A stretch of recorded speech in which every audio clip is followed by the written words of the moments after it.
es el principio de inmediatez laboral, un principio referido a los tiempos que se manejan desde cometida o conocida la falta hasta que ésta es motivada como causa del despido. En ese sentido, este principio está estrechamente comprendido en la relación de los tiempos o periodos para cursar las comunicaciones, para que tanto la carta de preaviso como la comunicación de conocimiento de la falta se le haga al trabajador sin mayor dilación de tiempo, dentro de un margen de razonabilidad determinado por las circunstancias del caso concreto. El empleador está obligado, una vez que conozca o investigue la falta grave de conducta, a iniciar el procedimiento de despido, ya que de lo contrario podría extinguirse su derecho de sanción. En tanto, el mismo tiempo transcurrido puede hacer perder vigencia a la falta en sí, generando la sensación de admisión y subsanación de la misma.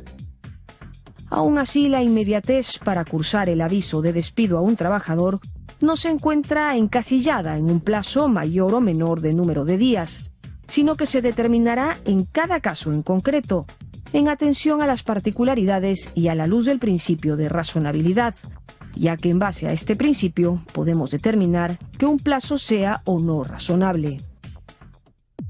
Por último, podemos señalar que tras el principio de inmediatez y tras la consideración de plazos razonables para la comunicación de las faltas del trabajador, está el derecho de defensa, el mismo que, siendo un derecho fundamental, garantiza el debido proceso al que tiene derecho toda persona.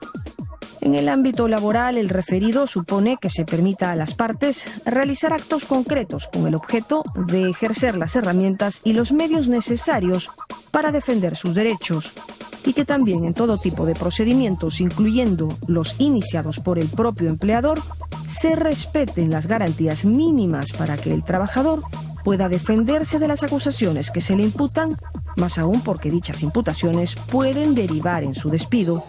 Ok, lo que ocurre es que este trabajador labora en el área de remuneraciones, como asistente de remuneraciones. Entonces, según relata el expediente, el trabajador falsifica unas boletas de pago. ¿Para qué? Para poder colocar a su hija como trabajadora de esta empresa para efectos de que pueda aplicar a un préstamo en el Scotiabank. Claro, y de tal manera que él dice que como tenía una urgencia por razones de salud del padre, ¿no? Sí. Y él no tenía los fondos necesarios, él recurre a toda esta estratagema para conseguir presentar válidamente a su hija como una supuesta trabajadora. Sin duda, es más, también indica que el propio jefe de recursos humanos firma la planilla de pagos donde figuraba la hija. Claro, y tan grave la falta, que en este préstamo personal ante esa entidad bancaria, esta entidad bancaria le iba a descontar por planilla, supuestamente a esta ficticia trabajadora de esta empresa, que es una empresa de San Martín, ¿no? De agua potable. Exactamente. La empresa de agua potable. Bueno, entonces ese es el hecho, ¿no? Ese es el caso, y este caso tiene lugar el año 2008. Y como usted bien ha recordado en el segmento anterior, y ahora también, el jefe de recursos humanos aparentemente conocía este hecho. Sin embargo, se abre el procedimiento administrativo sancionador el año 2011. La pregunta es, ¿alguna persona de carácter no jerárquico, sino subalterna dentro de la entidad, podría con su opinión comprometer a la empresa de tal manera que alguien pueda decir que ya se enteraron en la empresa de este hecho irregular y sin embargo se ha dado esta condonación u olvido de la cual usted nos hacía recuerdo hace poco? Aquí hay una cuestión importante, que es el propio jefe de recursos humanos el que le emite un oficio a la gerencia general. Claro, si no hubiera existido ese oficio, la gerencia general de alguna manera hubiera tenido que demostrar que recién ha tomado conocimiento de la falta, porque efectivamente la conducta ocurrió en el 2008, 2 años y medio aproximadamente antes de que se iniciara el procedimiento disciplinario. Entonces, hubiera sido quizá poco razonable que la gerencia hubiera comenzado diciendo en la carta: hemos tomado conocimiento, nos han dicho por ahí, ¿no? O sea, ahí en realidad yo creo que una situación así más bien jugaría a favor del trabajador por el mismo principio de inmediatez. Sí. Pero en este caso es el propio jefe de recursos humanos, quién sabe por qué razones, porque el expediente no lo relata, 2 años y medio después informa a la gerencia general.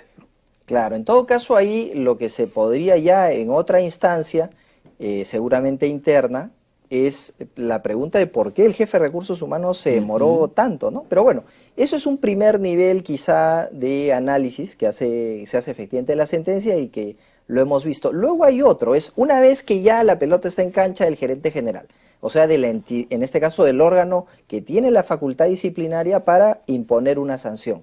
Lo que a él le toca ahora es abrir el procedimiento correspondiente y fruto del cual despedir o no. Allí también dice que se han demorado mucho, porque empieza el acto de inicio de la investigación es de mayo del 2011 y sin embargo el despido recién se da en noviembre del 2011, ¿no? Entonces él dice, bueno, pero ¿por qué tanto tiempo se han demorado? ¿Qué justifica que esa dilación se haya dado en mi caso y por lo tanto él considera que eso es un indicador de que ha transcurrido demasiado tiempo y por lo tanto opera el principio de inmediatez? Correcto. Ahí hay dos cuestiones importantes. Una, que el propio tribunal en uno de sus fundamentos dice que la falta era compleja, y eso es bien importante, como hablábamos en el bloque anterior, dependiendo de la complejidad de la falta, se justifica el tiempo que se pueda tomar el empleador para investigar, eso es lo primero. Y en segundo lugar, es que a él le aplican un procedimiento disciplinario diferente, un procedimiento disciplinario con plazos un poco más laxos. Y que el propio tribunal considera que es un procedimiento más garantista porque inclusive le dan a él más tiempo para formular sus descargos. Vamos ahí, si me permite, a desmenuzar un poquito estos dos temas que ha planteado de arranque. Era un tema complicado. ¿Por qué era un tema complicado? ¿Qué circunstancias del hecho nos permiten llegar a esa conclusión? Porque, como se indica en el expediente, hubieron falsificación de documentos. Hay que probar entonces de todas maneras que el documento también hay que involucrar al banco. Que es un tercero, ¿no? ajeno a la relación laboral. Que no es fácil para la empresa poder llamar como a un trabajador al que podría llamar y preguntarle qué ha pasado. Aquí al banco no es tan fácil. Es más, el banco podría alegar normas de la superintendencia para no dar información. O sea, no es sencillo, ¿no?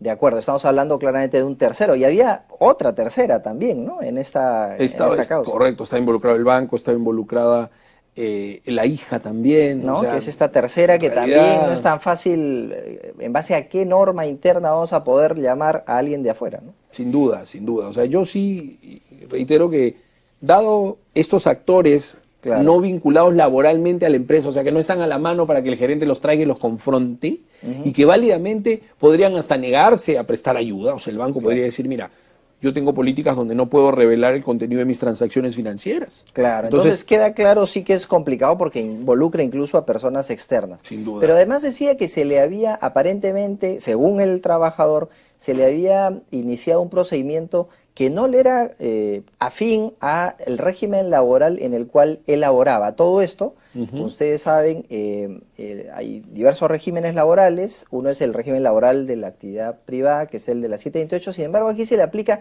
el régimen de la actividad pública, ¿no? El de la 276. Y claro, él dice, siendo yo de la 728, ¿por qué me aplican de la 276? Correcto, correcto. En realidad, como sabemos, en el régimen privado, el procedimiento de despido es sumario. Me refiero una vez que ya se activa el procedimiento con la imputación de la falta grave, ojo, ¿no? Claro. Una vez que ya se agotó toda esta investigación, que está, digamos, monitoreada por el principio de inmediatez, el procedimiento es sumario, se imputa la falta grave. Ya el tribunal hace algunos años dijo que se necesitaban adjuntar pruebas a la carta de preaviso para que el trabajador ejerza su derecho de defensa, dándole solamente 6 días calendario como mínimo, que usualmente es lo que dan los empleadores, ¿no? Los empleadores no dan más plazo. Luego de los cuales, formulados o no los descargos, procede el despido. Es un procedimiento muy corto. En este caso, había un manual de procedimiento sancionador de esta empresa municipal. Había, y en el cual señalaba que era el gerente general el facultado a sancionar, y también habían plazos mayores, que en realidad el tribunal dice, oiga, señor, los plazos estaban a su favor.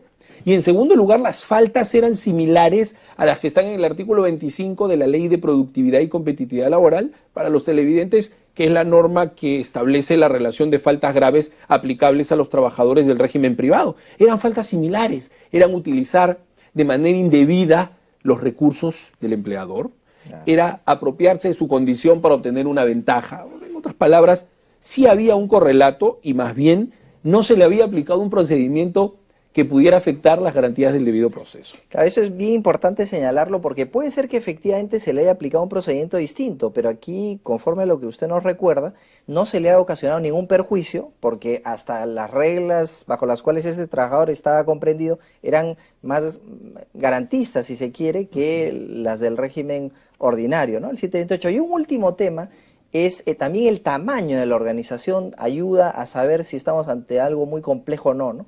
En este caso se vio que los actos eran básicamente, ningún acto era repetitivo, ningún acto era innecesario de todos estos procedimientos, ¿no?, que se llevaron durante el trámite del despido, digamos. Sin duda, sin duda. Había una complejidad y había una necesidad, y yo creo que la entidad se cuidó mucho de no quebrar el debido proceso y por eso es que el trabajador estuvo, según lo que se lee el expediente, adecuadamente despedido, ¿no?